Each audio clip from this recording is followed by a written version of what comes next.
예, 말씀 같이 보겠습니다. 에베소서 4장 1절부터 16절 말씀. 4장 1절부터 16절입니다. 에베소서 말씀. 예, 우리 한 목소리로 같이 봉독하겠습니다. 시작. 그러므로 주 안에서 갇힌 내가 너희를 권하노니 너희가 부르심을 받은 일에 합당하게 행하여 모든 겸손과 온유로 하고 오래 참음으로 사랑 가운데서 서로 용납하고 평안에 매는 줄로 성령이 하나 되게 하신 것을 힘써 지키라.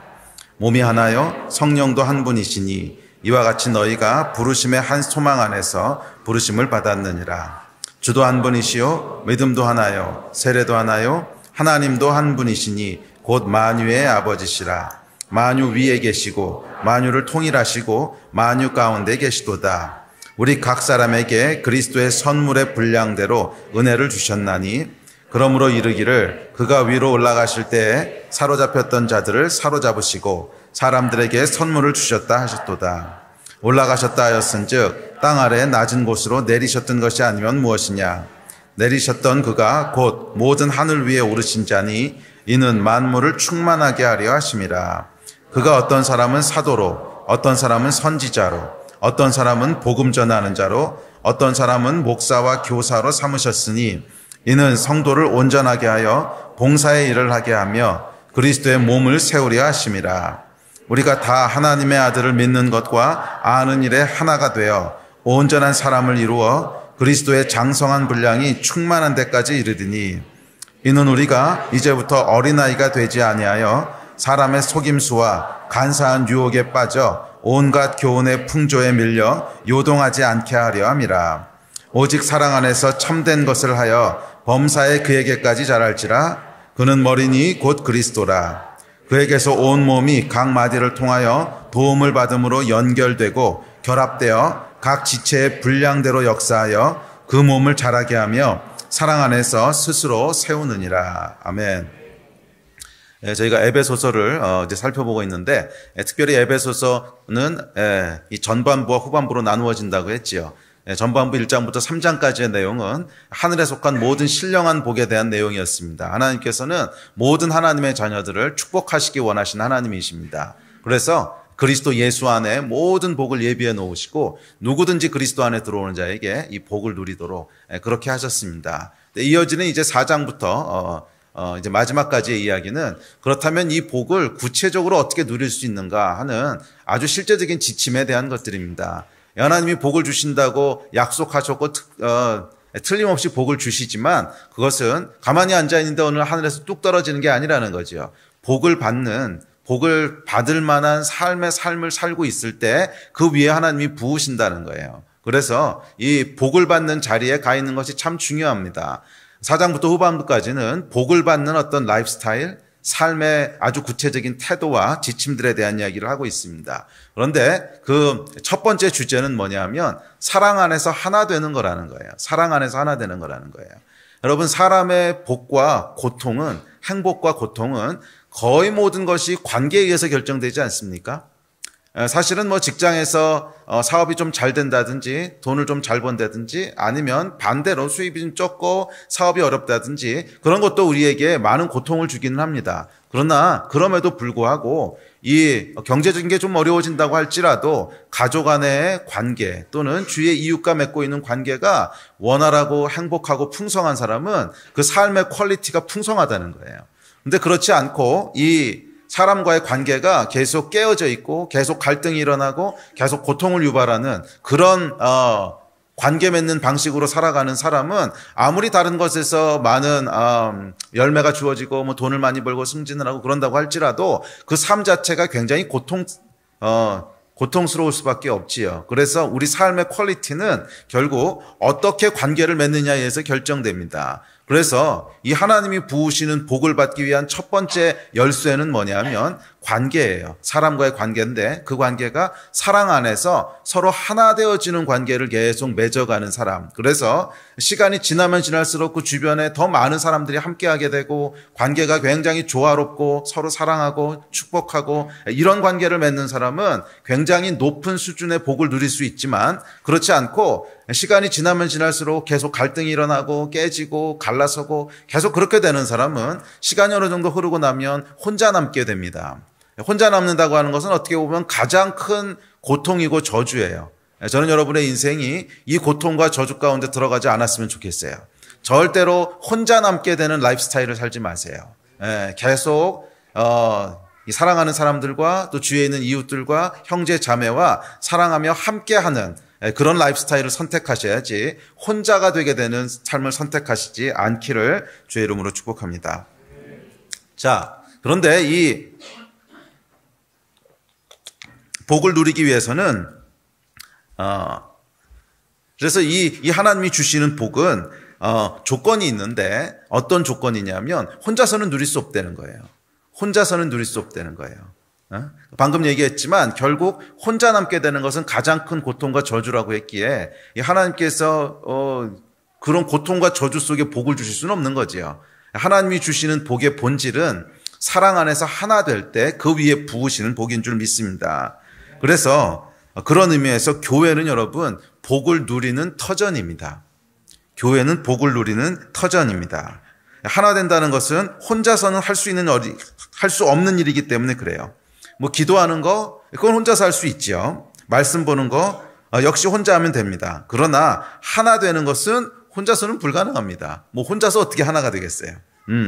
반드시 누군가 다른 사람과 함께 해야 하는 일입니다. 사실은 하나님 자신도 혼자 계시지 않으셨어요. 삼위일체 하나님이 함께 존재하셨고 그 함께 존재하는 삼위일체 하나님의 사랑 안에서 큰 기쁨과 복을 하나님 자신이 먼저 누리고 계세요. 그래서 하나님은 이것이 얼마나 좋은 것인지를 알기 때문에 모든 하나님의 백성들에게도 하나님 자신이 누리시는 이 복을 누리기를 원하십니다. 자, 그런데 이 복은 언제 부어지는 복이라고요? 사랑 안에서 함께 할 때, 형제 자매와 함께 할 때 누릴 수 있는 복이에요. 그런 의미에서 여러분 교회는 하나님이 복을 부으시고 누리게 되는 그런 터전입니다. 교회는 뭐라고요? 복을 받는 터전이에요. 우리 옆 사람에게 다시 한번 말씀해 주실래요? 교회는 복을 받는 터전입니다.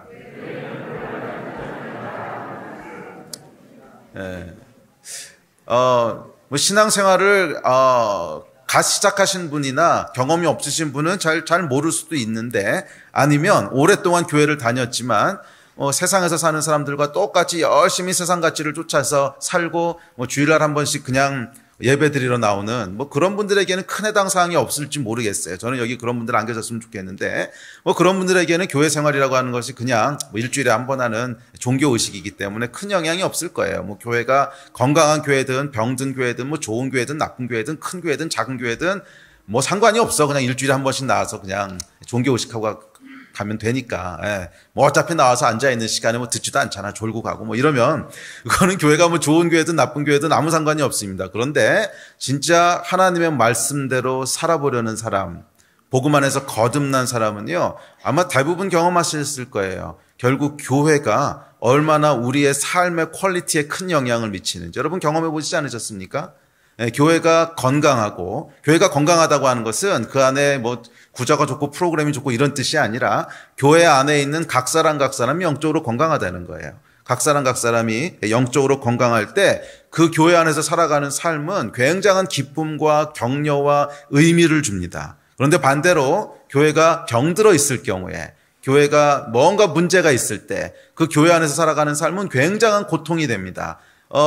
그렇다고 하나님의 말씀을 떠날 수는 없고 어쨌거나 말씀대로 살고는 싶은데 그 말씀대로 살고 싶은 장에 나와보면 그 터전에 나와보면 계속 사람과의 갈등이 있고 뭔가 문제가 있고 그 안에서 깨어지고 서로 간에 시기하고 질투하고 싸우고 이런 관계 가운데 있으면 그게 뭐예요? 삶 자체가 굉장히 고통스러운 거죠. 왜냐하면 우리 삶의 모든 그런 그 관계의 풍성함을 누리도록 하나님 만들어 놓으신 곳이 교회 공동체인데 그곳에서부터 하나님이 주시는 복을 누리고 있지 못하면 그 삶은 굉장히 어려워져요. 굉장히 어려워져요. 그래서 여러분 정말 복음 안에서 거듭나신 분이시라면 교회가 복을 받는 터전이라고 하는 것이 무슨 말씀인지 이해하실 줄 믿습니다. 사실은 교회가 어떠하냐에 따라서 그것이 천국이 되기도 하고 교회가 어떠하냐에 따라서 고통과 지옥이 되기도 해요. 그렇게 여러분 지혜로운 하나님의 백성은 교회를 건강하게 세우는 일에 힘을 씁니다. 아멘. 왜냐하면 그것은 자기 자신의 삶과 아주 깊게 연결되어 있기 때문에 그래요. 다시 말씀드리지만 그냥 뭐 일주일에 한 번씩 나와서 예배드리고 종교의식하고 뭐 그러면은요, 교회가 건강하든 건강하지 않든 뭐 그 안에 어떤 사람이 있든 크든 작든 아무 상관이 없어. 그냥 일주일에 한 번씩 나와서 졸다 가면 돼. 예. 그런데 그것이 아니라 진짜로 거듭난 사람, 그리고 하나님의 말씀대로 살아보려고 하는 사람에게 있어서 교회라고 하는 것은 다른 어떤 것과도 비교할 수 없이 중요한 터전입니다. 그 교회가 어떠하냐에 따라서 삶이 복을 받기도 하고, 그 교회가 어떤 상태냐에 따라서 복이 아니라 굉장한 고통을 받게 되기도 하기 때문에 그래요. 저는 저희 교회가 주 안에서 복을 받는 터전이 되기를 기대합니다. 그런데 교회라고 하는 것은 아까도 말씀드렸지만 건물과 구조와 시스템을 얘기하는 게 아니에요. 그 교회에 소속되어 있는 각 사람을 이야기하는 겁니다. 우리 교회 안에 있는 모든 성도들이 함께 복을 누릴 수 있는 그런 건강한 교회가 되었으면 좋겠어요. 아멘. 예. 자, 그렇다면 건강한 교회, 복을 받는 터전이 되는 교회는 어떤 교회일까요? 자, 오늘 이제 이 동일한 4장 전반부의 말씀을 가지고 오늘 세 번째 설교를 하는데, 마지막 7절부터 제일 뒤에 16절까지 말씀을 함께 보려고 하는데, 이 7절부터 16절까지의 말씀은 교회에 대한 이야기입니다. 그런데 이 교회에 대한 이야기가 어디서 이어지고 있어요? 성령 안에서 하나 되는 것에 이어서 교회에 대한 이야기가 쭉 이어집니다. 다시 말해서 성령 안에서 하나 되는 것이 바로 교회라는 거예요. 교회는 건물도 아니고 구조도 아니고 주의 백성들이 사랑 안에서 하나가 되었을 때, 사랑 안에서 서로 함께 살아갈 때, 그것을 교회라고 부릅니다. 그 공동체가 교회예요. 그래서 7절부터 마지막 16절까지는 이 교회에 대한 이야기를 나누는데, 복을 받는 건강한 교회가 어떤 교회인가 하는 이야기를 나누고 있습니다. 그래서 오늘 살펴보려고 하는 주제는 복을 받는 터전이 되는 교회가 되기 위해서는 어떤 교회의 모습이 되어야 하는가 하는 이야기를 살펴보려고 합니다. 복 받기 원하세요? 여러분이 섬기고 함께하는 이 교회가 계속 여러분의 삶의 기쁨이 되었으면 좋겠습니까? 아니면 고통의 장이 되기를 원하십니까? 그것은 우리의 선택에 달린 거예요. 우리의 선택에 달린 거예요. 아멘. 저는 우리가 사랑하는 이 공동체, 주님의 몸이 올 때마다, 함께 모일 때마다 더 큰 기쁨이 되고 격려가 되고 서로에게 위로가 되고 의미가 되는 그런 터가 되기를 정말 기대하고 바라요. 여러분은 어떠세요? 그 마음이 있으세요? 아멘. 그 마음이 있으세요? 우리 옆 사람에게 다시 한 번 말씀해 주시겠어요? 교회는 복을 받는 터전입니다.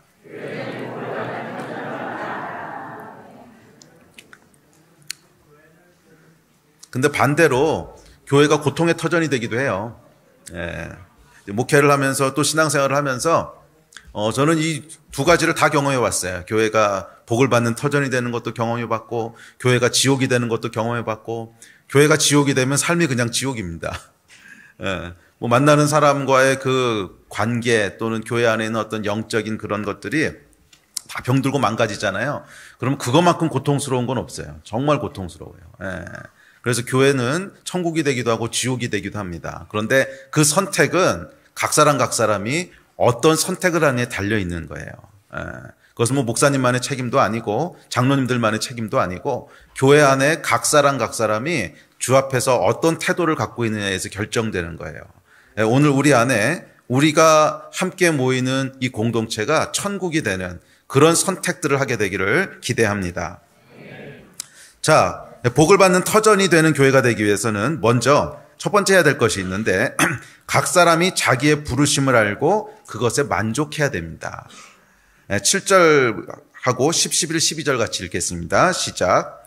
우리 각 사람에게 그리스도의 선물의 분량대로 은혜를 주셨나니 이는 만물을 충만하게 하려 하심이라. 그가 어떤 사람은 사도로, 선지자로, 어떤 사람은 복음 전하는 자로, 어떤 사람은 목사와 교사로 삼으셨으니 이는 성도를 온전하게 하여 봉사의 일을 하게 하며 그리스도의 몸을 세우려 하심이라.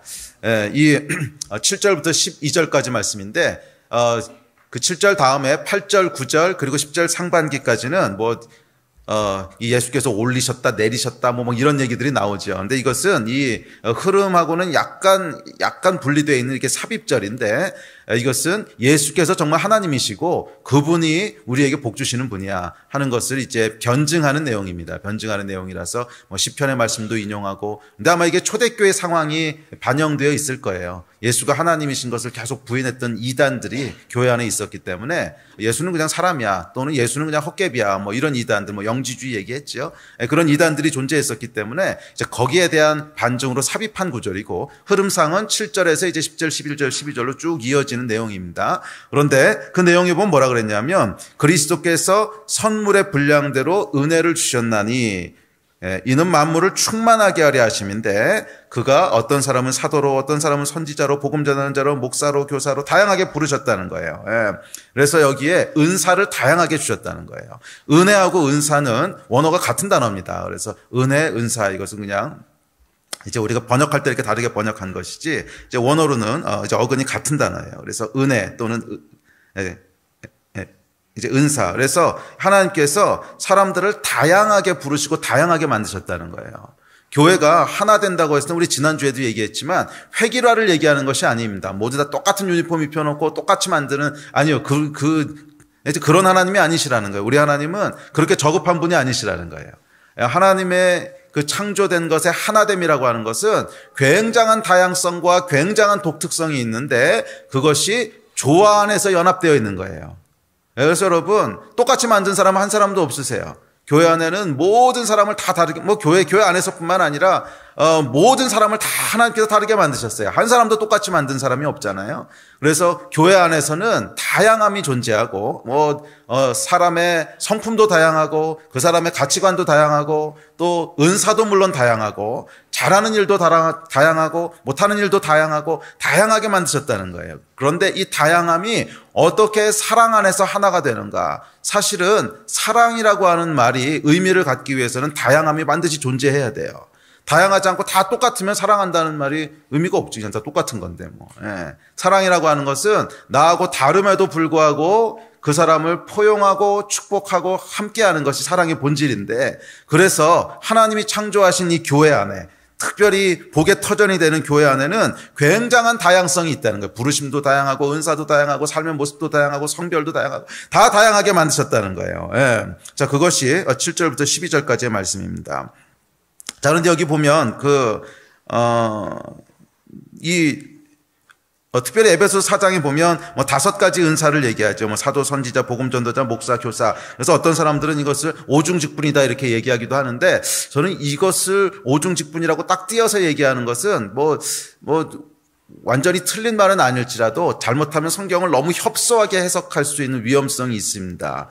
왜냐하면 이 직분들 말고도 다른 직분들이 많이 나오거든요. 예를 들면 로마서에 보면 이렇게 얘기합니다. 로마서 같이 읽어볼까요? 시작. 우리에게 주신 은혜대로 받은 은사가 각각 다르니, 혹 예언이면 믿음의 분수대로, 혹 섬기는 일이면 섬기는 일로, 혹 가르치는 자면 가르치는 일로, 혹 위로하는 자면 위로하는 일로, 구제하는 자는 성실함으로, 다스리는 자는 부지런함으로, 긍휼을 베푸는 자는 즐거움으로 할 것이니라. 또 고린도전서에 보면 이렇게 얘기합니다. 시작. 하나님이 교회 중에 몇을 세우셨으니, 첫째는 사도요, 둘째는 선지자요, 셋째는 교사요, 그 다음은 능력을 행하는 자요, 그 다음은 병 고치는 은사와 서로 돕는 것과 다스리는 것과 각종 방안을 말하는 것이라. 여기 보시면 여러분, 이 사도, 선지자, 복음 전도자, 목사, 교사, 요 5개가 성경에 여러 군데서 반복적으로 나온다면, 이것을 특별히 떼서 세우셨나 보다 이렇게 해석할 수 있지만, 사실은 성경의 다른 구절에 보면 요 5개를 딱 묶어서 얘기한 데는 없어요. 이 구절밖에는. 그리고 특별히 고린도전서 12장 28절 같은 데 보면 사도, 선지자까지는 잘 나왔는데 그 다음에 원래 복음 전도자가 나와야 되거든. 근데 그게 안 나오고, 교사요, 그리고 목사하고 복음 전도도 안 나와. 그리고 능력 행하는 자, 병 고치는 자, 그다음에 서로 돕는 것, 다스리는 것, 방언 말하는 것, 전혀 다른 게 하나로 묶여 있거든요. 그 이야기는 이 5개만 딱 쪄서 묶어서 이것이 특별한 5가지 직분이야 이렇게 말하는 것은 약간 성경을 인위적으로 해석한 거죠. 5가지 직분이 나름대로 교회 안에 의미가 있다. 이건 맞는 말이지만 그것만을 따로 떼서 묶어서 오중직분이라는 표현을 계속 사용하는 것은 저는 속으로는 약간 좀 불편함이 있어요. 정말 성경이 그렇게 얘기하는가? 그분들의 말에 이렇게 트집을 잡자는 것이 아니고 정말 성경이 그렇게 얘기하는가 하는 데서는 조금 다시 봐야 될 필요가 있다는 거죠. 왜냐하면 고린도전서 같은 경우에는 그 5가지 중에 3개만 언급하고 나머지 한 서너 개는 또 다른 걸 갖다 붙여서 묶어놨거든. 그러면 이건 팔중직분으로 또 다시 묶어야 돼. 그럴 수 없는 거잖아요. 그러니까 여기서 얘기하는 사도, 선지자, 다음에 복음 전도자, 교사, 목사 이런 것은 굉장히 하나님께서 다양한 은사들을 주셨는데 그 가운데 몇 개를 샘플로 뽑아 놓은 거죠. 그 다양함을 묘사하기 위해서 몇 가지를 샘플로 뽑아 놓은 것입니다. 그런데 자, 이런 은사들을 주신 목적이 뭐라는 거예요? 12절에 나오죠. 우리가 성경을 앞에다가만 띄워놓으니까 성경을 펼치시는 분이 요즘은 없는 것 같아.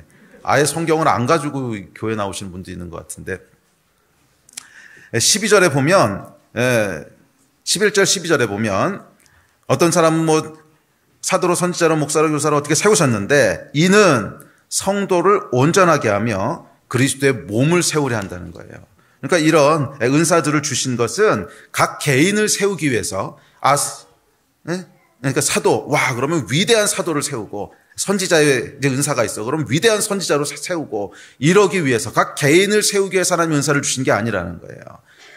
사도도 선지자도 요즘은 그런 직분이 없지만 사도도 선지자도 또는 무슨 복음전도자도 교사도 목사도 다스리는 자도 하여간 모든 하나님이 주신 어떤 직분과 은사는 그 개인을 더 개발시켜서 탁월한 어떤 사람을 만들기 위해서 그렇게 했다는 것이 아니고 다른 사람들을 돕기 위해서 그렇게 한 거라는 거예요.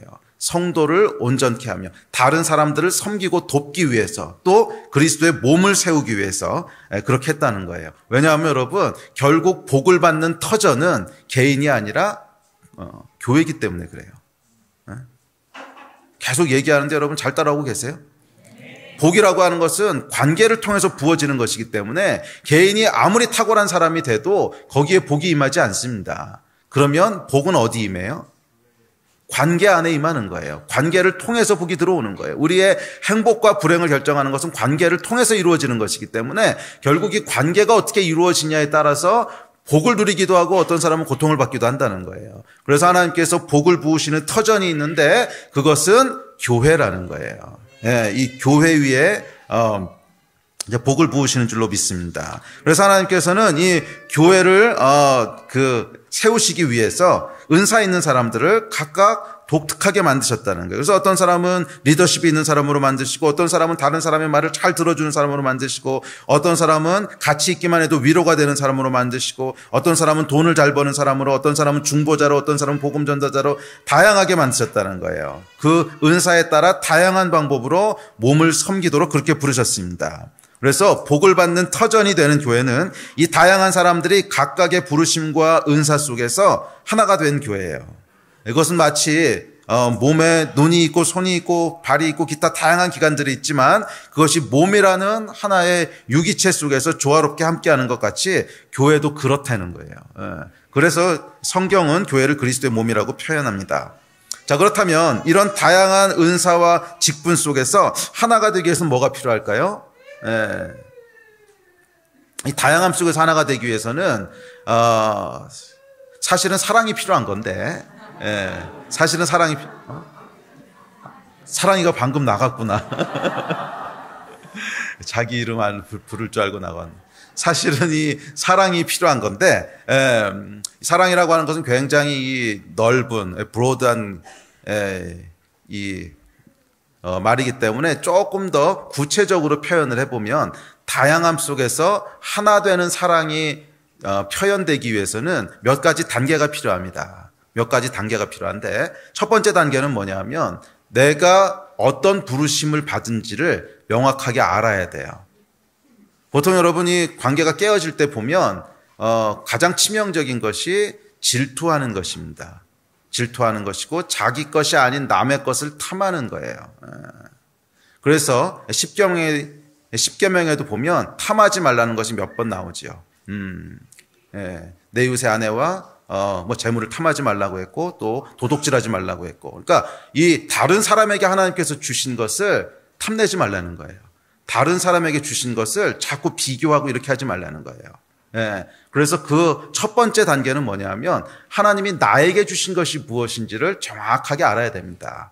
하나님이 나에게 주신 것이 무엇인지, 몸 안에서 나의 역할이 무엇인지, 뭐 가정에서도 마찬가지지요. 가정 안에서 나의 역할이 무엇인지, 뭐 회사에서도 마찬가지 아닙니까, 여러분? 회사가 건강하게 잘 돌아가기 위해서는 회사 안에서 나의 역할이 무엇인지를 정확히 알아야 되는 거죠. 사장이 뽑을 때는 연구원으로 뽑았는데 이 사람이 뭐 판매직을 하고 있다. 이러면은요, 이 회사가 개판되는 거죠. 그렇지 않겠어요? 자, 그렇듯이 또는 회사 안에서 뭐 과장으로 뽑았는데 지가 사장인 줄 알고 있다든지 뭐 이러면 이거는 뭐 엉망이 되듯이 교회 안에서도 마찬가지라는 거예요. 교회 안에서도 나를 향한 하나님의 부르심이 무엇인지를 명확하게 이해하는 것이 가장 첫 번째 단계입니다. 나의 은사는 무엇인가? 나의 부르심은 무엇인가? 사실은 은사와 부르심뿐만이 아니라 하나님이 나에게 주신 것이 무엇인지를 정확하게 총체적으로 아는 것이 참 중요해요. 그리고 그것을 넘어가려고 하면 안 돼요. 그것을 넘어가려고 하면 안 돼요. 많은 경우 자기에게 주신 부르심을 넘어가려고 할 때, 이건 뭐예요? 다른 사람에게 주신 것을 부러워할 때, 다른 사람에게 주신 것을 탐낼 때, 나에게 주신 것을 만족하지 못할 때, 이때 이 하나님의 복이 멈춰지기 시작합니다. 왜? 관계가 깨지거든. 그래서 여러분, 첫 번째 단계는 나에게 주신 것이 무엇인지를 정확하게 이해하는 것이 필요합니다. 특별히 은사에 대해서만 얘기하자면, 오늘 본문은 이제 은사에 대한 얘기니까 은사에 대해서만 얘기하자면 나에게 주신 은사가 무엇인지를 정확하게 이해하시는 것이 필요합니다. 그렇다면 나에게 주신 은사가 무엇인지 어떻게 알 수 있을까요? 이것은 뭐 짧게 설명하기에는 좀 긴 얘기라서 아주 간단하게 얘기하면 한 두 가지를 보면 알 수 있는데, 하나는 내가 정말 좋아하고 잘하는가, 그것부터 보셔야 돼요. 내가 정말 좋아하고 잘하는가. 적어도 하나님이 나에게 주신 은사라면 이 좋아하고 잘하는 거 둘 중에 하나는 분명히 있어. 좋아하지도 않고 잘하지도 않아. 그럼 이건 내게 아니야. 좋아하지도 않고 잘하지도 않아. 그러면 내게 아니라는 거예요. 좋아하지도 않고 잘하지도 않는 것만 하려고 그러시면 안 돼요. 저 사람이 하는 게 멋있어 보인다고 따라가고 이랬다간 큰일 납니다. 좋아하든지 잘하든지 또는 둘 다든지, 적어도 좋아하는 건 있어야 돼요. 뭐 잘못하는 거에 조금 훈련해서 개발할 수 있다고 해도 뭐 약간 좋아하든지 잘하든지 뭐 그런 건데, 근데 두 번째 요소가 있습니다. 이 두 번째 요소가 조금 더 중요한데 주변 사람들이 인준해 주는 거예요. 아, 그거 맞아. 당신 은사가 맞아. 이게 참 중요합니다. 뭐 예를 들어서 나는 너무 좋아해. 나는 너무 좋아하는데 주변에서는 그 사람이 그것 좀 안 했으면 좋겠어요.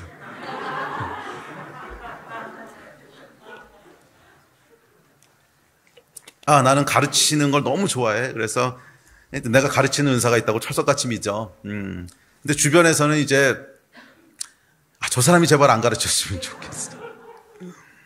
뭐 이렇게 되면 그거 이제 그 사람의 은사가 아닌 거죠. 사실은 개인의 어떤 판단보다도 훨씬 더 중요한 것은 주변 사람들의 인정이에요. 처음에 짧은 기간 동안에는 모를 수 있어도 좀 길게 사람이 같이 있다 보면 주위에 있는 사람들이 다 알아요. 저 사람의 은사가 뭔지. 그래서 뭐 진짜 부르심은 주변 사람들을 통해서 인준됩니다. 뭐 예를 들면, 당신하고 있으면 왠지 모르게 마음이 참 편해져요. 그럼 이 사람은 무슨 은사가 있는 거예요? 위로하는 은사가 있는 거죠. 또 기도 제목만 있으면 당신을 먼저 찾게 되는데, 이건 뭐예요? 중보하는 은사가 있는 거죠. 또 당신께 물어보면 모든 게 명확하고 클리어해지는 것 같아요. 그런 사람은 뭐 지혜의 은사가 있든지 아니면 뭐 교사의 은사가 있든지 이런 사람이겠죠. 그것이 정말 여러분의 부르심이라면 사람들에 의해서 인정받게 될 겁니다. 인준을 받게 될 거예요. 그래서 혹시 여러분들이 이 두 개 사이에 괴리가 있다. 나는 이걸 너무 좋아하고 스스로는 잘한다고 생각하는데 주변에서는 제발 당신이 그것만 안 했으면 좋겠어요. 뭐 이런 이제 괴리 가운데 있다면 두 번째 게 맞는 거예요. 두 번째 게 맞는 거예요. 왜냐하면 자기는 자기 안에 있는 욕심이 있기 때문에 자기에 대해서 객관적으로 못 봐요. 자기가 원하는 거, 자기의 어떤 욕심, 뭐 그런 거에 자기를 투영하기 때문에 절대 객관적으로 보지 못해요. 그런데 다른 사람들은 여러분들에 대해서 아무런 그게 없거든. 선입관이 없거든. 그러니까 정말 잘하는 건 잘하는 거고 못하는 건 못하는 거야. 그래서 뭐 한 명이 그렇게 얘기하는 것은 뭐 좀 틀릴 수 있어도 여러 명이 비슷하게 얘기를 하면 그것을 여러분 받아들이셔야 됩니다. 그래야 복을 받으실 수 있어요. 근데 그렇지 않으면 교회가 여러분들에게도 지옥이고 딴 사람들에게도 지옥이 될 수 있습니다. 저분이 저것만 제발 안 하셨으면 좋겠는데, 저분이 저것만 안 하셨으면 좋겠는데. 여러분 웃으시지만 이게 얼마나 교회 내에서 어려운 문제인 줄 아세요? 대부분 이제 그 리더십 위로 계속 올라오는 문제들은 뭐냐면 말려달라는 문제들이 참 많아요. 좀 말려달라고. 저분이 저거 하는 것 좀 말려달라고. 근데 주변에서 어떻게 얘기는 못 하겠고, 얘기하면 너무 힘들어 하실 것 같고, 또는 그러니까 이미 교회 안에서 연수도 오래 되셨고, 직분도 이제 있고, 그런데 밑에 있는 쫄따구가 얘기할 수는 없고, 그런 것들이 참 많이 올라와요. 제발 좀 말려달라고, 저것 좀 말려달라고. 여러분 생각보다 많이 올라옵니다. 그러면 저도 그거 참 얘기하기 힘들어요. 그거 이제 말리면 어떻게 반응이 나오실지 잘 몰라서. 그러니까 좀 스스로 알아서 좀 말리세요. 주변에서 좀 눈치를 보면 알잖아. 내가 이거 하는 거 사람들이 행복해 하는지, 아니면 내가 이거 하는 거 사람들이 힘들어 하는지. 조금 표정 보면 모르시겠어요? 이렇게. 표정 보면 모르시겠어요? 이렇게, 알잖아. 표정 보면은 그 사람이 행복해 하고 있는 건지, 아니면 그 사람이 이거 하는 것 때문에 이제 어려워하고 있는 건지, 대충 표정 보면 알거든. 표정 봐서 모르겠으면은 조금 시간 지나 보면 금방 알아요. 주변에서 사람이 힘들어지면 하나씩 떨어져 나갈 거야. 그래서 사람들이 계속 떨어져 나가고 이게 줄어들면 빨리 눈치를 채셔서 스스로 좀 말리세요. 이거는 내 부르심이 아니구나. 그래서 부르심이 있는 자리에 가 있는 거, 이게 참 중요합니다. 그래서 첫째는 자기의 부르심이 무엇인지를 알아야 돼요. 자, 둘째는 자기의 부르심을 아는 것만 가지고서는 부족하고 다른 사람 것과 비교하지 말아야 돼요. 아까 얘기했지만 계속 비교하고 자기 것에 만족하지 못하고 다른 사람 것을 탐내고 이래서는 여러분 절대로 복을 받는 교회가 될 수 없습니다. 하나님께서는 실수가 없으신 분이세요. 여러분에게 최고의 것, 최상의 것을 주신 것이지 실수로 여러분에게 주셔야 될 걸 딴 사람에게 주시고 이런 분이 아니라는 거예요. 로마서에서 이렇게 얘기합니다. 시작. 하나님의 은사와 부르심에는 후회하심이 없느니라. 여러분, 은혜면서도 무서운 얘기입니다. 아무리 졸라봐야 안 들어주신다는 거야. 후회하심이 없대. 한번 주셨으면 그것은 정확하게 주신 것이기 때문에 아이고 그래 네가 그렇게 생각하면 내가 실수했나 보다 이런 게 없다는 거예요. 한번 주셨으면 후회하심이 없대요. 정확하게 주신 것을 여러분 믿으시기 바랍니다. 우리 하나님께서는 최선의 것, 최고의 것을 주셨어요. 아멘. 믿으십니까? 은사뿐만이 아니라 여러분이 갖고 있는 삶의 환경들, 내가 어디서 태어났는가, 남자로 태어났는가, 여자로 태어났는가, 또는 내 외모에 대한 것이라든지 나의 어떤 재능에 대한 것이라든지, 이건 여러분 하나님께서 실수가 없으시다는 거예요. 아멘. 물론 어떤 것들은 나의 선택에 의해서 내가 만들어 놓은 환경들이 있습니다. 그것은 꼭 하나님이 주신 거라고 설명할 수만은 없어요. 내가 이제 선택해가지고서 점점 어려운 곳으로 들어간 것도 있으니까. 그렇지만 내가 선택할 수 없었던 것들 있잖아. 내가 어디서 태어났는가, 내가 선택했어? 또는 내 키, 내가 선택했어? 아니잖아. 그냥 이 키로 만드신 걸 어떡하라고. 이게 여러분 최선의 것인 거 아십니까? 제가 여기서 키가 10cm만 컸으면요, 목사 아니고 다른 거 했을 수도 있어요. 최선의 선택이라는 거예요. 최선의 선택. 아멘. 아니면 키가 10cm만 컸으면 어느 애 어디 지나가다가 위에서 철골에 부딪혀가지고 죽든지 어떻게 알아, 그거를. 이 키기 때문에 안전하게 다닌 거지. 실수가 없으신 분이세요. 그래서 나에게 내 선택과 관계없이 나에게 주어진 것들, 그런 것이 은사, 부르심, 나의 어떤 조건들 이런 것인데 그건 여러분 믿으셔야 돼요. 최선의 것을 주셨다고 하는 걸 믿으셔야 돼요. 이게 되지 않으면 인생이 불행해져요. 아멘. 최선의 것을 주신 것을 여러분 믿으십니까? 하나님의 은사와 부르심에는 후회하심이 없다고 성경이 얘기하고 있습니다. 정말 하나님이 후회하심이 없이 가장 최선의 것을 주셨어요. 그것을 누리시는 여러분 되시기를 주의 이름으로 축복합니다. 그래서 여러분 이 믿음 가운데 그냥 자기에게 주신 것을 만족하고 기뻐하는 것을 할 줄 알아야 돼요. 아니 그래도 나는 이것보다는 저거를 더 하고 싶은데, 맨날 뒤에서 뒤치다거리하는 섬기는 은사보다는 그래도 앞에서 뽀대나게 가르치는 은사가 더 좋은데, 그래서 자기가 맞지 않는 자리에 가게 되었다고 합시다. 행복할까요? 처음에는 조금 행복할 수 있어요. 와, 드디어 내가 하고 싶은 일을 했어. 예. 그런데 시간이 지나면서 들리는 소문들이 있습니다. 김 집사님, 제발 그것 좀 안 하시면 안 돼. 듣고 있으면 너무 졸려. 너무 졸려. 뭔 소리를 하고 있는 건지 모르겠어. 자기도 자기가 하는 말이 뭔 소리인지 모를 거야. 뭐 이런 소문들이 이제 돌기 시작하면 행복할까? 예. 그러다가 아까 얘기했듯이 성경 공부반에 하나 둘씩 사람이 떨어져 나갔다가 나중에는 그 학교에 등록한 사람이 아무도 없대. 그래서 뭐 폐쇄돼. 뭐 이러면 여러분 얼마나 비참하고 얼마나 괴로워요. 예. 예. 차라리 그런 거 하지 말고 원래 부르심의 자리에 있었다면 어떨까요? 원래 부르심의 자리가 섬기는 거야. 그냥 뒤에서 보이지 않는데 열심히 뒤치다거리하고 그러는 거야. 그러면 여러분 한참 지나면 뒤에서 무슨 소문이 들리는 줄 아십니까? 김 집사님 같은 분 없어. 굳은 일은 다 해. 천사야, 천사. 여러분 그게 훨씬 행복하지. 맞지도 않는데 가가지고서 괜히 자기 뿌듯하게 있다가 뒤에서 그것 좀 안 하시면 안 돼. 누가 좀 말려주면 안 돼. 목사님한테 청원 넣자, 뭐 탄원하자, 뭐 이래가지고서 제발 다음 학기 교사에서 누구 좀 빼주세요. 뭐 이런 말 들리면 이게 행복하겠냐고. 그 지혜로운 분은 여러분 자기를 부르신 자리에 있을 줄 아는 거예요. 그것에 만족하는 거예요. 그러면 여러분 다양함 속에서 하나 되는 복받는 터전이 되는 교회가 되기 위해선 각 사람이 자신의 은사와 부르심 플러스 자기에게 주신 하나님의 모든 것들에 대해서 만족할 줄 알아야 됩니다. 비교하면 안 돼요. 비교하면 안 돼요. 교회 안에도 세상의 가치들이 들어옴으로 인해서 부르심을 서열로 생각하려고 하는 경향들이 있습니다. 아니요, 여러분. 부르심은 절대로 서열이 아닙니다. 부르심은 절대로 서열이 아니에요. 교회 안에서의 질서와 서열은요, 구분할 줄 알아야 돼요.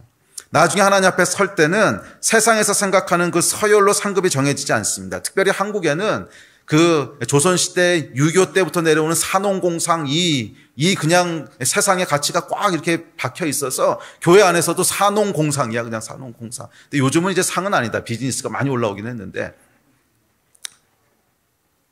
요즘은 많이 바뀌긴 했네요. 농사가 이제 밑으로 많이 내려가고 비즈니스가 많이 올라오고 그렇긴 했는데 하여간 이 한국 사회에는 보여지는 어떤 직분에 따라서 이게 서열을 매기는 게 참 너무 강해요. 이게 미국이나 유럽하고는 또 굉장히 다른 것 같아. 미국이나 유럽 같은 데 가보면 뭐 직업에 그렇게 서열을 매기진 않거든요. 직업에 서열을 매기진 않아요. 그거보다 훨씬 자유롭습니다. 그냥 자기가 좋아하는 거 하는 걸 사람들이 존중해 주는데 한국에서는 이것이 유독 굉장히 심한 것 같아요. 그래서 이 존경받는 직장부터 존경 못 받는 직장까지를 서열을 쫙 매겨서 그런데 그런 세속의 가치들이 교회 안에도 그대로 들어와 있어요. 교회 안에도 그대로 들어와 있어서 교회 안에서도 여러 그런 서열들을 매기는 거예요. 이 사람의 어떤 은사나 직분에 따라서 서열들을 매기는데 이것은 전혀 성경적이지 않습니다. 이것은 아주 혼적인 생각이에요. 아주 세속적인 생각이에요. 교회가 복을 받기 위해서는 혼적인 공동체가 되면 안 돼요. 교회는 영적인 공동체가 돼야 돼요. 영적인 원리는 뭐냐 하면 이 달란트 비유에 나오잖아요. 어떤 사람 5달란트, 어떤 사람 2달란트, 어떤 사람 1달란트 주신다고. 그런데 세상 사람들 눈에 볼 때는 5달란트 가지고 5달란트 남긴 사람. 이 사람은 뭐야? 은사도 많이 받고 열매도 많아. 그러니까 이 사람이 굉장히 하나님 앞에서는 큰 종이고 또 2달란트 받고 2달란트 남긴 사람은 적당하고 1달란트 받은 사람은 찌질이고 뭐 이게 이제 이 사람들 눈에 있는 서열이라는 거예요. 그런데 하나님께서 나중에 이 사람들을 평가하실 때 보면 세상의 기준과는 전혀 다른 기준을 가지고 평가하세요. 뭐 5달란트는 네가 받았느냐? 너는 은사가 참 많구나. 5달란트 남겼느냐? 넌 참 열매가 많구나. 이렇게 말씀 안 하시고 충성된 것만 보세요. 내가 너에게 맡긴 걸 가지고 충성됐냐?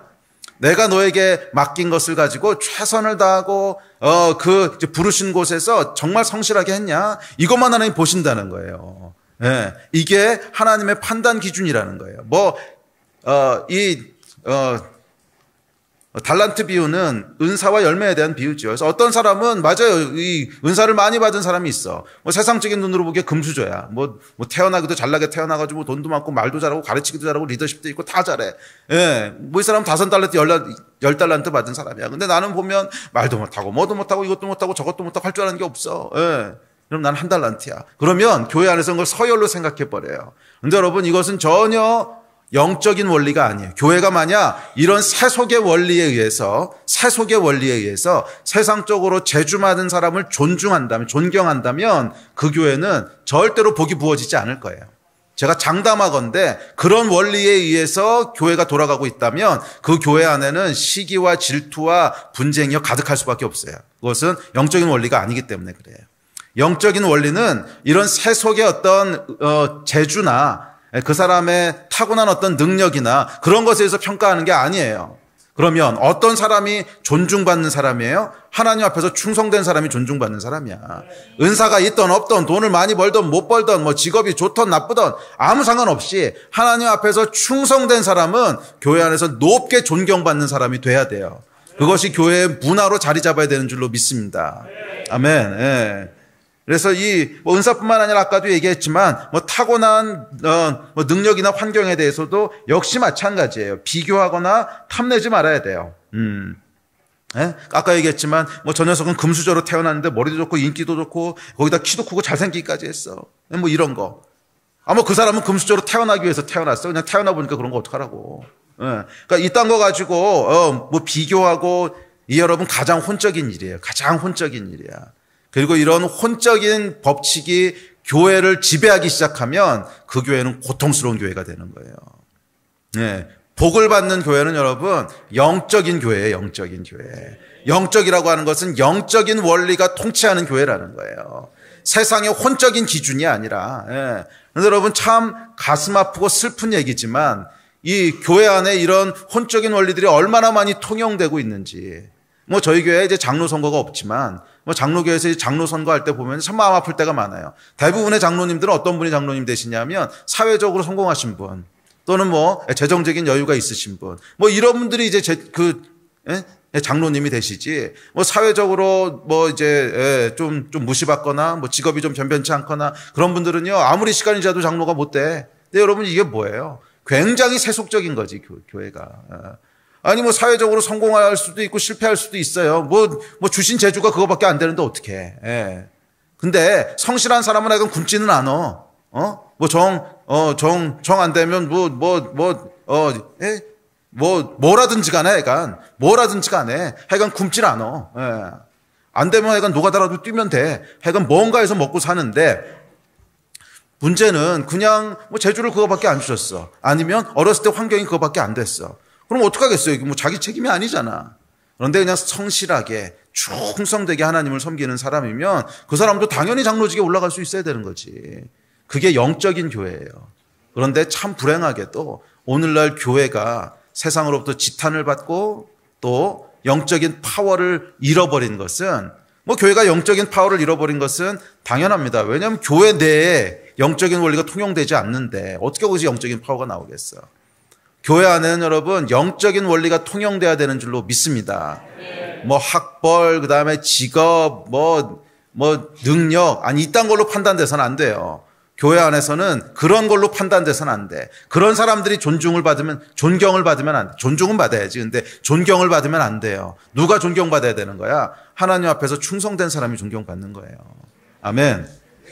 그런 영적인 문화가 교회를 다스리고 있어야 됩니다. 저는 저희 교회가 복받는 교회가 됐으면 좋겠어요. 복을 받는 터전이 됐으면 좋겠어요. 그러려면 여러분 한 사람 한 사람 안에 있는 이 세속의 눈꺼풀들을 이렇게 벗겨내야 돼. 무엇을 나는 가치 있는 것으로 보고 무엇을 나는 가치 없는 것으로 보는가. 어떤 사람을 존경하는 사람으로 보고 어떤 사람을 그냥 하대하면 안 되지. 하여간 어떤 사람을 존경하는 사람으로 보는가. 이 세속의 눈꺼풀들을 벗겨내야 돼요. 아멘. 예. 혼적인 교회는 여러분 절대로 혼적인 교회라고 하는 것은 뭐냐면 세상의 기준으로 그대로 교회 안에서 행해지는 교회야. 세상의 기준을 가지고 그대로. 그래서 세상에서 성공한 사람은 교회에서도 존경받고 세상에서 돈이 많으면 교회에서도 리더십이 올라가고 이런 하여간 세속의 원리들이 그대로 적용되는 그런 혼적인 교회는 여러분 절대로 복을 누리는 터전이 될 수 없어요. 그 안에는 똑같은 갈등과 그런 싸움과 이것이 여러분 그게 교회 안에 통용되기 시작하면 세상보다도 훨씬 더 어렵고 힘들어지는 거 아세요? 세상은 여러분 어쨌거나 돈이랑 파워를 가지고 컨트롤을 합니다. 마음에 안 들어도 질서를 유지하기 위해서 뭔가 하여간 한단 말이야, 힘을 가지고. 근데 교회 내에서는 그렇게 힘을 가지고 할 수도 없거든. 근데 세상과 똑같은 가치관을 가지고 교회 내에서 통용돼. 그런데 힘을 가지고 이 질서를 유지할 만한 그것도 없어. 교회 내에서 질서가 유지되는 유일한 근거는 사랑인데, 이게 지금 사랑이 아니라 세상의 가치관 가지고 똑같이 이렇게 교회를 막 엉망을 만들어놨어. 그러면 여러분, 세상의 직장에서 받는 고통보다 교회에서 받는 고통이 더 커져요. 이건 분명해요. 네?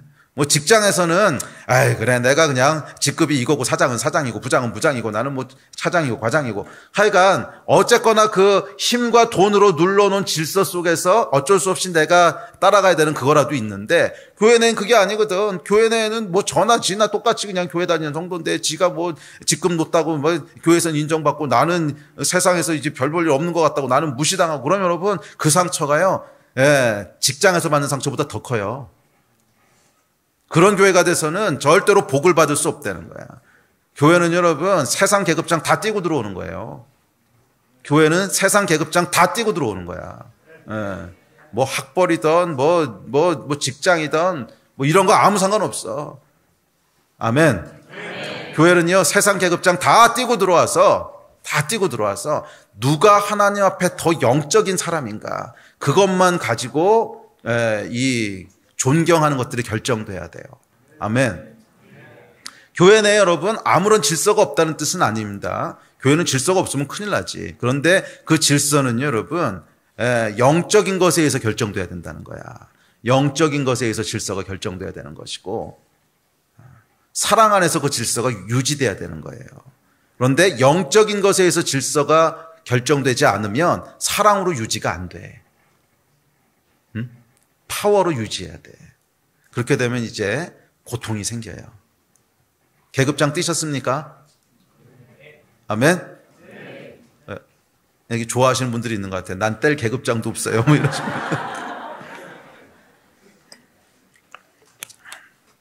이거 다 떼고 들어와야 되는 겁니다.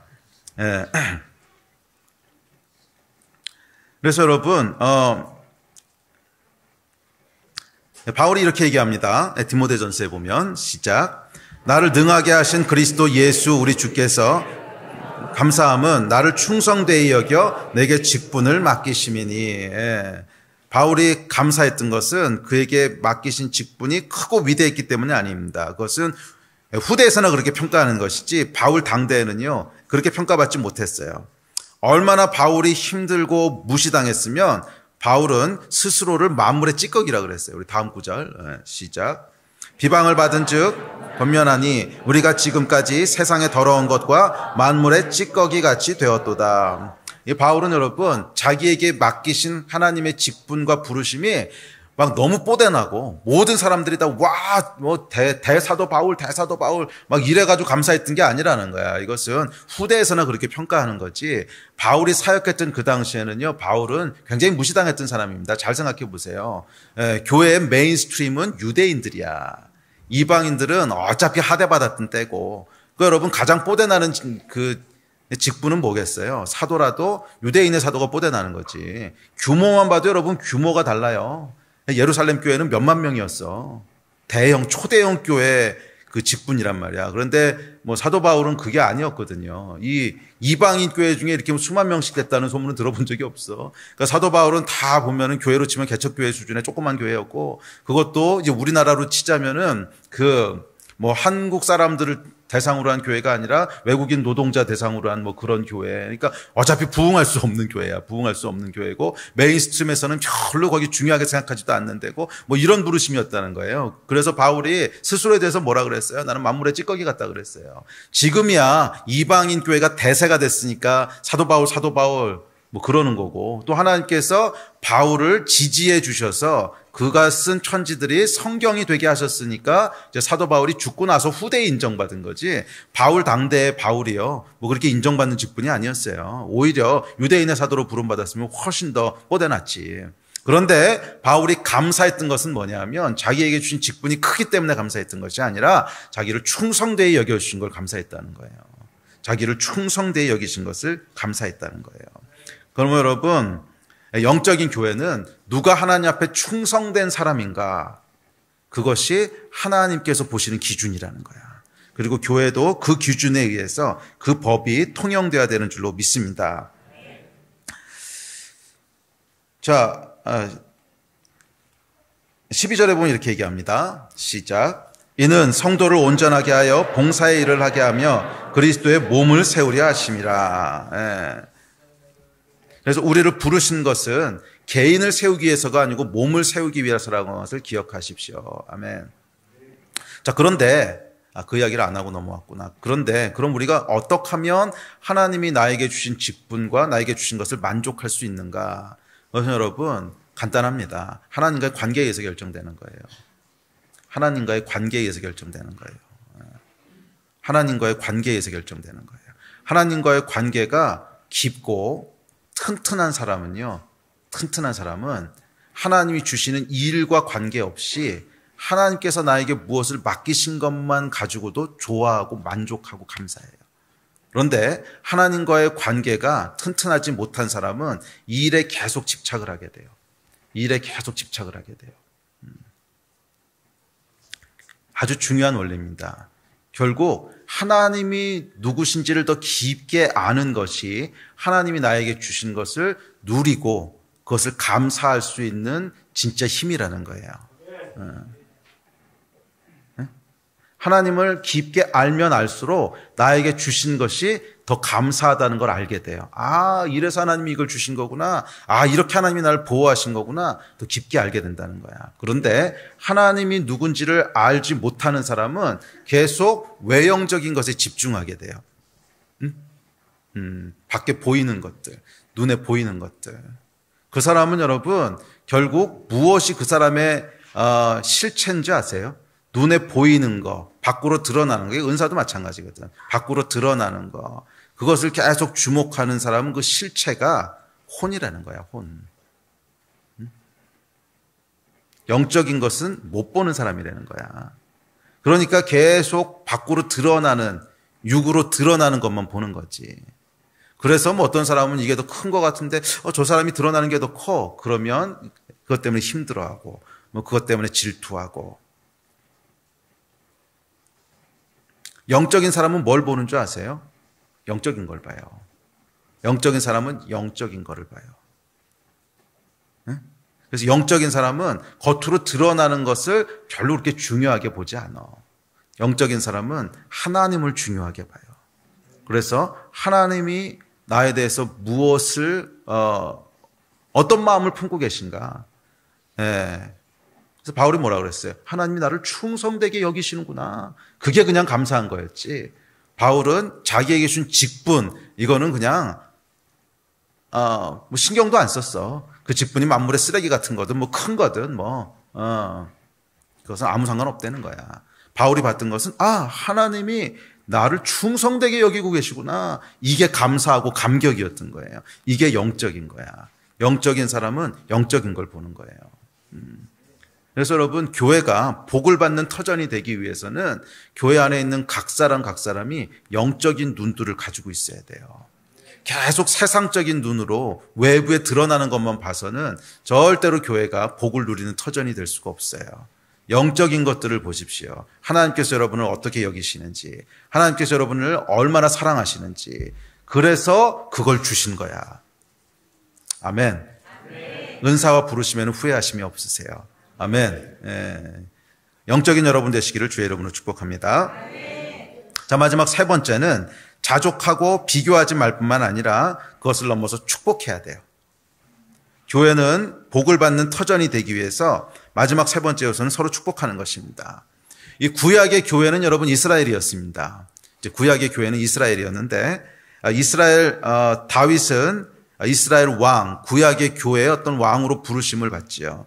근데 여러분, 그 현실은 어땠습니까? 다윗이 왕으로 부르심 받았을 때 실제 왕자는 누구였냐면 요나단이었거든.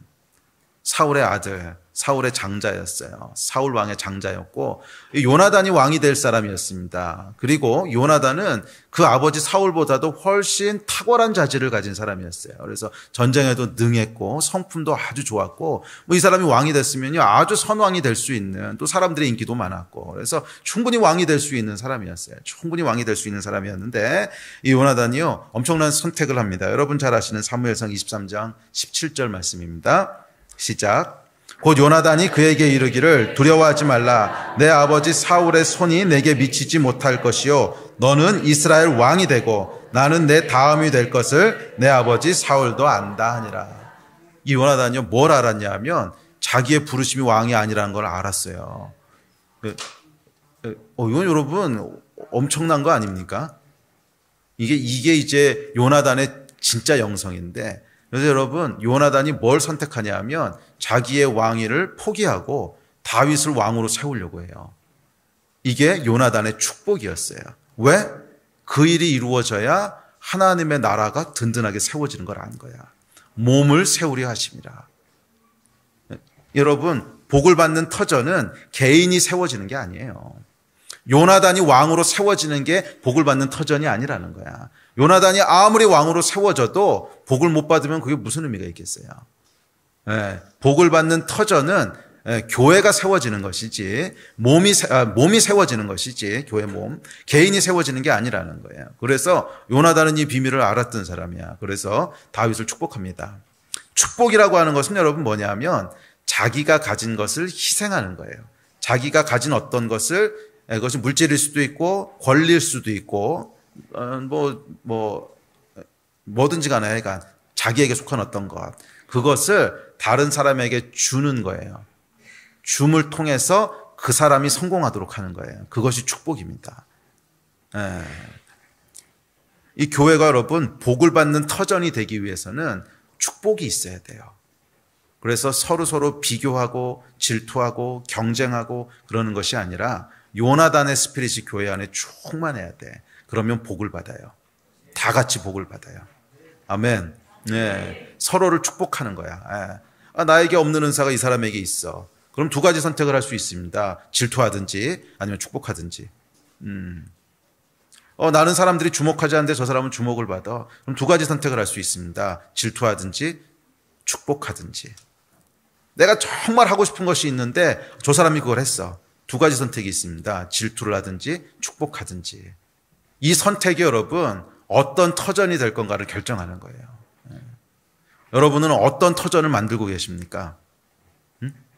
어떤 터전을 만들고 계십니까? 계속 축복하는 것을 통해서 복을 받는 좋은 터전을 만들고 계십니까? 아니면 계속 질투하는 것을 통해서 저주가 임하는 터전을 만들고 있습니까? 여러분의 그 선택에 의해서 사실은 교회 전체의 토양도 결정되지만 여러분 주변의 토양도 결정될 거예요. 조그맣게. 그러니까 예를 들어서 교회 전체는 복을 받고 있어도 여러분 주위에는 계속 저주만 임할 수도 있어. 뭐 땅이라는 게 그렇잖아. 전체적으로 밭이 옥토라고 할지라도 뭐 심어놓으면 안 나는 지역이 있긴 나련이거든. 또 땅이 전체적으로 메말라 있어도 어느 지역, 어느 한 스팟에서는 잘 자랄 수 있거든. 여러분이 지금 어떤 선택을 하시고 있느냐에 따라서 여러분 주변의 토양이 결정되는 거예요. 복을 받는 터전인지 아니면 저주가 계속 임하는 터전인지. 저는 저와 여러분이 함께 속한 이 터전이 복을 계속 받는 터전이 되기를 진심으로 원합니다. 그러기 위해서 여러분 질투가 아니라 축복의 선택들을 계속 하시기를 주의 이름으로 도전합니다. 옆에 사람이 잘 되면 어떡하라고요? 사촌이 땅을 사면? 그렇지, 축복을 해야지. 사촌이 땅을 사면 배가 아파하면 안 되는 거야. 사촌이 땅을 사면 어떻게 해야 되는 거예요? 축복해야 되는 거예요. 진심으로 축복해야 되는 거야. 아멘. 그랬을 때 복이 임하게 되는 줄로 믿습니다. 오늘 같이 기도합시다. 우리 예배팀 나오시고 우리 자리에서 일어나셔서 기도하십시다.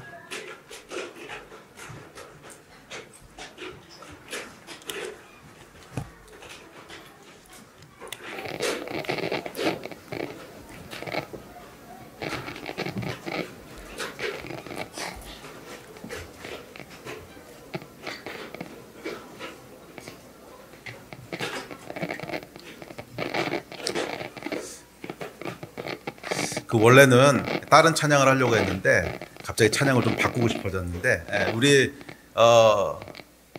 그 예배 시작할 때 축복합니다 하는 노래 있죠. 그거 잘 안 하시더라고. 그래서 예배 끝날 때 한번 해봅시다. 우리 서로 좀 축복하고 그러고 기도했으면 좋겠는데 그 옆에 사람들 한번 이렇게 돌아보세요. 복을 누리는 것은 여러분 절대 혼자서 할 수 없는 일입니다. 복을 누리는 건 절대 혼자서 할 수 없는 일이에요. 하나님께서 그렇게 만드시지 않으셨어요. 왜냐하면 복은 관계를 통해서 흘러오기 때문에, 복을 누리는 통로는 반드시 관계를 통해서 흘러오기 때문에 복은 함께 누리는 거예요. 절대 혼자 누릴 수 없어요. 그래서 여러분 옆에 있는 그 지체들이 없으면 여러분도 복을 누릴 수 없는 거예요. 만약 여러분 옆에 지체가 아무도 없다면 그것은 가장 저주받은 인생이라는 거예요. 그래서 여러분 옆에 있는 사람들을 좀 이렇게 돌아보세요. 그 사람이 여러분에게 축복의 통로입니다. 그 사람이 있기 때문에 복을 누리게 되는 거예요. 그런데 그 사람을 어떻게 해야 복을 누리는 거예요? 축복해야 복을 누리는 거예요. 질투하면 저주가 임하는 거예요. 뭐 저주라고 하는 건 질투하면 하나님께서 꽝 벼락을 내리신다. 아니 그렇게 하수가 아니야 우리야. 질투하면요 스스로 계속 메마른 땅을 만들어 가는 거야. 질투하면 계속 인생이 그렇게 꼬여가는 거야. 어쩔 수 없어. 하나님 창조하신 원리이기 때문에. 그 원리 속에서 그냥 저주 속으로 지가 들어가는 거야. 저주의 굴로 지가 막 파고 들어가는 거라고. 축복하면 복이 부어지는 거예요. 축복하면 복이 부어지는 거예요. 아멘. 우리 이 찬양 하실 때 좀 옆에 사람들 찾아가셔서 축복합니다 진심으로 좀 얘기해 주시고 그렇게 좀 축복하고요. 또 제가 제일 좋아하는 그 고백이 있습니다. 그건 뭐냐면 나의 다윗이 되어 주십시오 하는 고백이거든요. 그러니까 내가 요나단이 될 테니까 당신이 나의 다윗이 되어 주십시오. 영어로 하면 조금 더 멋있는데 Would you be my David? 그럼 이거 훨씬 더 멋있는데, 영어 하실 수 있는 분은 그냥 Would you be my David? 이렇게 하시면 훨씬 더 있어 보이고요. 뭐 영어 안 되시는 분들은 그냥 길게 하세요. 나의 다윗이 되어 주시겠습니까? 좀 촌스럽긴 한데. 자, 그러니까 이 찬양 하실 때 좀 돌아다니시면서 서로 축복하시는 시간 좀 갖고 그리고 기도하고 마칩시다.